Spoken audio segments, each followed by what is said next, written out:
देखिए दोस्तों, sonnet 30 William Shakespeare का एक सोनेट है।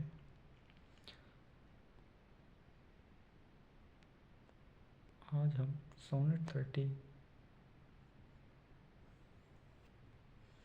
के एमसीक्यूज देखेंगे।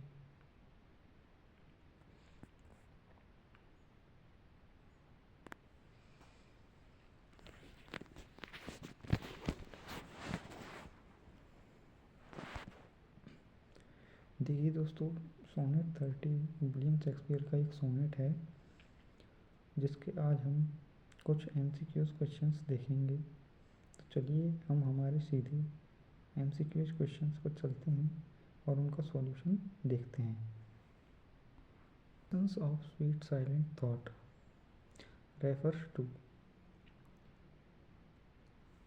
क्वेश्चन में दिया हुआ है कि sessions of sweet silent thought refers to sweet silent thought. देखिए यहाँ पर दिया हुआ है स्वीट साइलेंट थॉट मतलब मधुर शांत विचारों का जो सेशन है, काल कि मतलब क्वेश्चन में ये पूछा गया है कि जो इस सोनेट में ये जो पोएम है इसमें जो इस पोएम में जो मधुर शांत विचारों का जो काल है वो किस चीज़ को रेफर करता है। हमारे पास 4 ऑप्शन दिए हुए हैं। A real court session, public discussion, silent meditation and reflection, religious prayer. इन चारों में से हमारा सही आंसर होगा option number C, silent meditation and reflection. जब पोइट साइलेंट मेडिटेशन एक शांत जगह पर बैठता है और रिफ्लेक्शन अपने अंतर मन में झांकता है और अपनी पुरानी यादों को, अपनी पुरानी स्मृतियों को जब वो याद करता है तो उसको sweet silent thought session of sweet silent thought कहा गया है। हमारा दूसरा क्वेश्चन है for whom the poet moans in the sonnet 30। Sonnet 30 में जो पोइट है वो किसके लिए मौन करता है, किसके लिए विलाप करता है। हमारे पास 4 ऑप्शन हैं। His failures only, his lost youth, dead brain and past losses और है हिज कंट्री। चारों में से सही ऑप्शन रहेगा option number C, his friends and past losses. कि जब जो कवि है वो रिफ्लेक्टिव मोड में बैठा हुआ रहता है, एक शांत अकेले में रिफ्लेक्टिव मोड में बैठा हुआ रहता है, तो वह अपनी पुरानी स्मृतियों को, लास्ट मेमोरीज़ को याद करता है और वह इन चीज़ों को, इन बातों को वह सोचता है कि उसने बीते हुए समय में क्या क्या चीज़ खोया है। तो इस प्रकार हमारा इस क्वेश्चन का आंसर ऑप्शन नंबर सी सही होगा। That's dateless night is an example of. कि मतलब ये जो हमारी फ्रेज दी हुई है ये किस चीज़ का एग्जाम्पल है। हमारे पास 4 ऑप्शन हैं, सिमिली, मेटाफर, आयरनी, हाइपरबोली। तो देखिए हाइपरबोली अतिशयोक्ति, अतिशयोक्ति तो ये है नहीं, क्योंकि दैट्स डेटलेस नाइट इसका अर्थ करने पर हमें यह चीज़ दिख रही है कि यह एक कंपैरिजन है, यह एक कंपैरिजन है किससे, नाइट से, डेटलेस नाइट से। और आयरनी, ये एक आयरनी भी नहीं है। सिमिली, और ये एक सिमिली भी नहीं है, क्योंकि सिमिली में हम लाइक, एज, सो एज इनका प्रयोग करते हैं, तो इस हिसाब से सिमिली भी नहीं है। यह एक मेटाफर है। जैसा कि हम जानते हैं मेटाफर एक इम्प्लाइड सिमिली होती है, इम्प्लाइड सिमिली होती है। देखिए तुलनात्मक एक कंपैरिजन होता है। जैसा कि हम जानते हैं सिमिली में हम किन्हीं दो अलग अलग चीज़ों में जब हम कंपैरिजन करते हैं तो उनमें हम इन चीज़ों का उपयोग करते हैं, जिसमें हमारे लाइक है, एज है, सो एज है, एज है। इन चीज़ों से हम तुलना करते हैं दो अलग अलग चीज़ों की। लेकिन जो मेटाफर है इसमें हम किसी एक चीज़ को दूसरी चीज़ ही की तरह बताते हैं, किसी एक चीज़ को दूसरी ही चीज़ की तरह बताते हैं। ये चीज़ वो जो तुलना होती है, इन दो चीज़ों की जो तुलना होती है वो एक वस्तु की तुलना दूसरी वस्तु पर थोपी जाती है, तो ये मेटाफर होता है। और इस प्रकार हमारे इस क्वेश्चन का answer option number B metaphor सही होगा।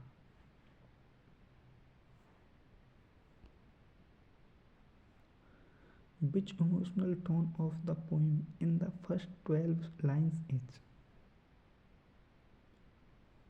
पोइम की पहली 12 लाइन्स में कौन सा इमोशनल टोन है? जैसा कि हम जानते हैं ये जो पोइम है ये एक सोनेट फॉर्म में है ना। और ये जो पोइम है शेक्सपियर के द्वारा लिखी गई है। तो जैसा कि हम जानते हैं कि यह एक इंग्लिश सोनेट है। इंग्लिश सोनेट में क्या है, 3 तो क्वार्टरेन होते हैं, 3 क्वार्टरेन और एक कपलेट होता है। देखिए 3 क्वार्टरेन में जो होता है वो एक कन्फ्लिक्ट दिखाया जाता है, और ये एक जो कपलेट होता है इसमें इसका कंक्लूजन दिखाया जाता है 2 लाइनों में। तो इसमें हमारे पास 4 ऑप्शन दिए हुए हैं, जॉयफुल, रोमांटिक, मेलनकलिक और सटारिकल। हम जानते हैं कि जो शुरू के 3 क्वार्टरेंस होते हैं, शुरू की जो 12 लाइन होती हैं, इनमें क्या है, एक कन्फ्लिक्ट चलता रहता है। इनमें जो कवि का जो सब्जेक्ट होता है वो उलझा हुआ रहता है। तो हमारी इन जो शुरू की 12 लाइनों में जो इमोशनल टोन है वो मेलनकलिक है, क्योंकि जो पोइट है इन 12 लाइनों में अपने पास्ट की जो मेमोरीज हैं, जो उसके पास्ट लॉसेस हैं, उनको याद करके बहुत दुखी होता है शुरू की 12 लाइनों में। और लास्ट की जो 2 लाइन है, जो कपलेट होता है लास्ट की 2 लाइन, उसमें क्या है, उसे एक पॉजिटिविटी मिलती है। उसे इस प्रकार मिलती है कि वह अपनी दोस्त के बारे में सोचने लग जाता है और वह दोस्त के बारे में सोचकर खुश हो जाता है। तो इसलिए लास्ट की 2 लाइनों में वो दुखी नहीं है और शुरू की 12 लाइनों में वो दुखी है। तो इस प्रकार शुरू की 12 लाइनों में जो इमोशनल टोन है वो मेलनकलिक है।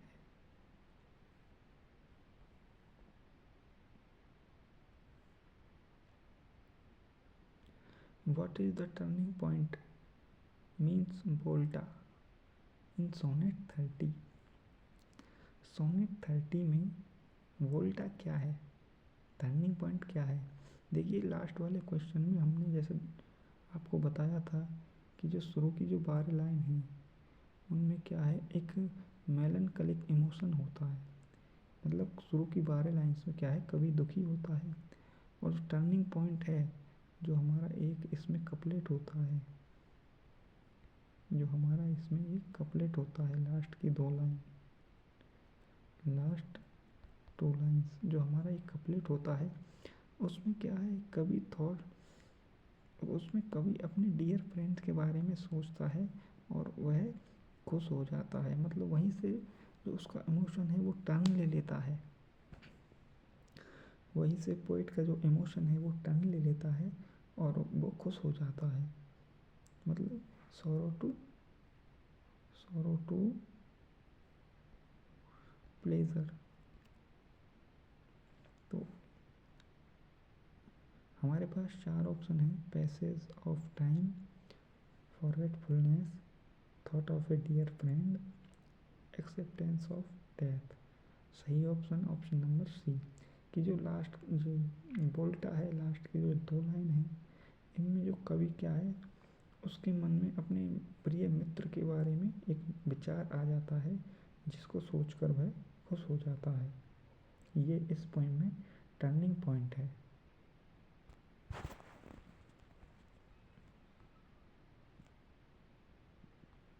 Which sonnet sequence belong to the sonnet 30?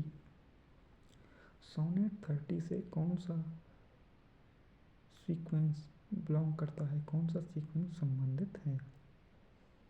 Dark lady sonnets, fair youth sonnets, Italian sonnets, Holi sonnets.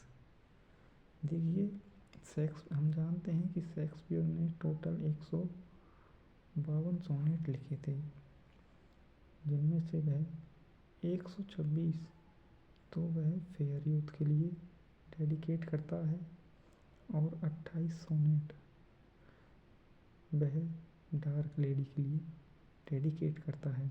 और ये जो अपना सोनेट 30 है, यह इन 126 में से एक सोनेट है, मतलब इस सीक्वेंस में से है 126 वाले फेयर यूथ वाले में से। तो इस प्रकार हमारा ऑप्शन नंबर बी इस क्वेश्चन का सही आंसर होगा। और ये सोनेट 30 है, इन 126 में से यह 30वें नंबर का सोनेट है। इसका जो नंबर है इस सोनेट का, वो 30वें नंबर का सोनेट है 126 में से। किस सीक्वेंस में से? फेयर यूथ सोनेट सीक्वेंस में से।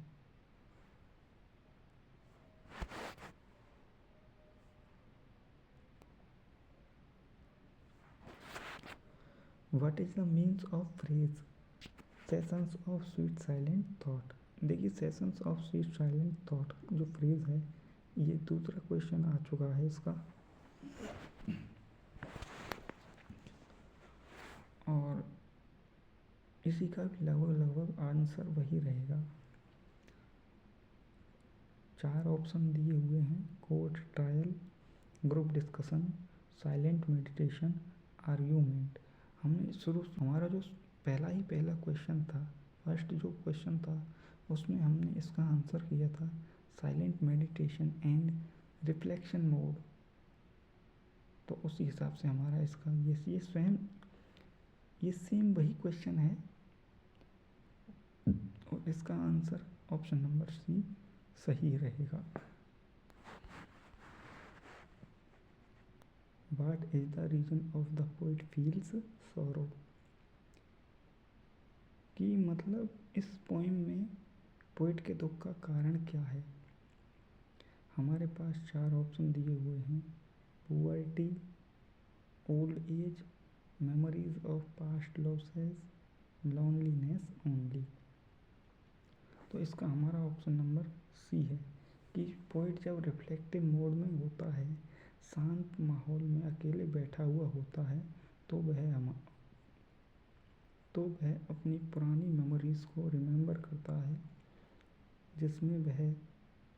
जिसमें जो पोइट है वह अपनी पुरानी लॉसेस, मतलब उसने ज़िंदगी में क्या क्या खोया है, उसमें वह अपने मित्रों को भी याद करता है जो किसी समय उससे बहुत घनिष्ठ थे और आज भी वो लोग उसके साथ नहीं हैं, जिनमें से कुछ मर चुके हैं और कुछ उससे इतने दूर हो चुके हैं कि उनसे मिलना संभव नहीं है।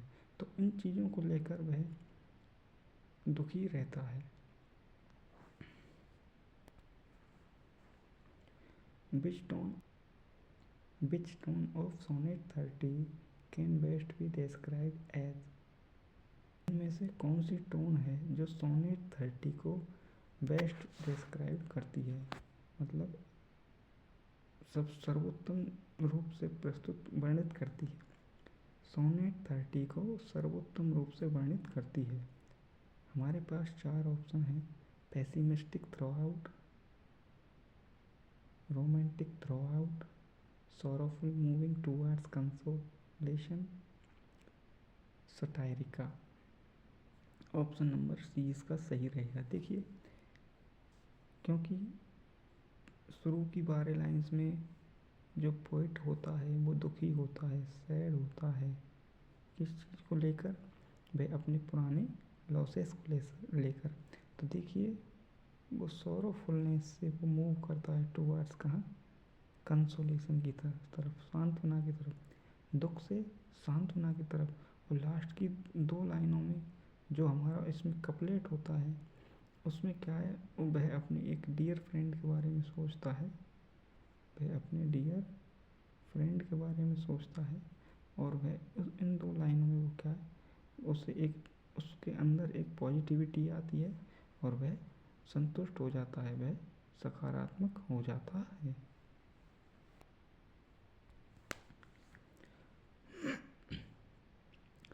The word expense in the poem means, poem में वर्ड एक्सपेंस का क्या मतलब है?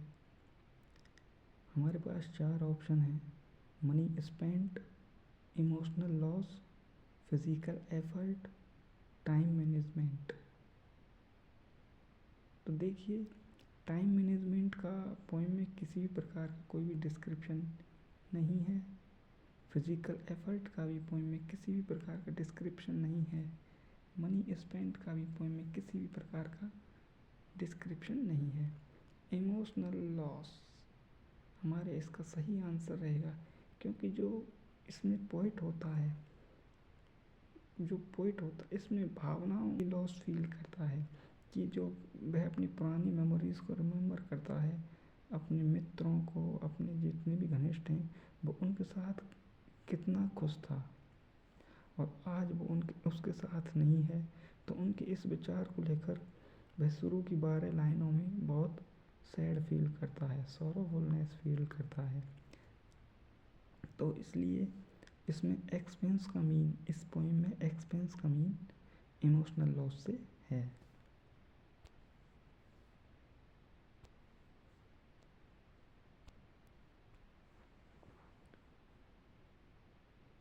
हमारे पास ये 11वां क्वेश्चन है जिसमें असर्शन दिया हुआ है और एक रीजन दिया हुआ है। असर्शन में हम देखते हैं, memory intensifies sorrow in sonnet 30, और उसका रीज़न दिया हुआ है, the poet reveals past losses as if they were never suffered before. कि जो स्मृति की सोनेट 30 में पोइट की जो सोनेट 30 में जो सौरों का जो कारण है वो मेमोरीज़ हैं, स्मृतियाँ हैं, और इसका रीज़न दिया हुआ है, the poet reveals past losses, कि कवि जो है वो अपने पुराने मतलब पास्ट लॉसेस को रिवील करता है, प्रकट करता है, एज इफ, जैसा कि देवर नेवर सफर्ड बिफोर, जैसा कि उसने पहले कभी महसूस नहीं किया था। वह ऐसे दुख को महसूस करता है जैसा कि उसने पहले कभी महसूस नहीं किया था, क्योंकि पास्ट टाइम में वह अपने घनिष्ठों के साथ बहुत खुश था और आज वो लोग उसके पास नहीं हैं और अब आज के समय में केवल उसके पास उनकी स्मृतियाँ हैं, तो उसे एक अजीब सा दुख महसूस हो रहा है। तो देखिए, इसमें हमारा ये असर्शन है वो भी सही है, और इसमें जो इसका रीज़न है, जो इसका, तो ये है, इसका रीज़न भी है, इस असर्शन का यह इसका रीज़न भी है, क्योंकि जो पोइट है वह अपने पुराने लॉसेस को जो रिवील कर रहा है, जैसा कि उसने पहले कभी महसूस नहीं किए थे, यही इस पोइम में सॉरोफुलनेस का कारण है, मतलब दुख का कारण इस पोइम में यही है। तो इसका हमारा सही ऑप्शन रहेगा option number both A and R are true and R explains A, यही इसका ऑप्शन नंबर ए सही रहेगा। इस प्रकार इसका ऑप्शन नंबर ए सही आंसर रहेगा। अगर आपको हमारे यह सेशन अच्छा लगा है तो इस सेशन को लाइक कीजिए, शेयर कीजिए और हमारे चैनल को सब्सक्राइब कीजिए। धन्यवाद।